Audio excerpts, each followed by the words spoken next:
নিজেকে যেভাবে ধাপে ধাপে পরিবর্তন করবেন। সর্বপ্রথম নিজের নিয়ত ঠিক রাখবেন। আজানের পরপরই সালাত আদায় করবেন।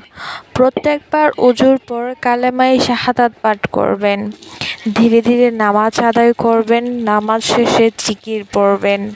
প্রতিদিন কোরআন তিলাওয়াত করার জন্য সময় বের করবেন।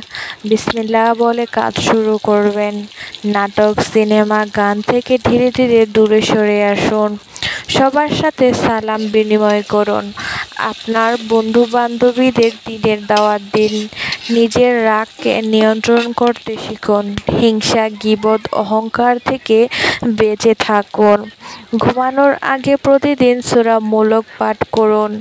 রাতে তাড়াতাড়ি ঘুমান এবং ফজর নামাজের নিয়ত করুন।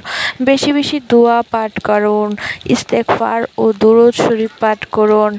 নিজের চোখকে হেফাজত করুন। মিথ্যা কথা বলা বর্জন করুন। সপ্তাহের শুক্রবারকে বেশি গুরুত্ব দিন। হে আল্লাহ, তুমি সবাইকে তোমার নির্দেশিত পথে চলার এবং নিজেকে সেইভাবে গড়ে তোলার তৌফিক দান করো। আমিন।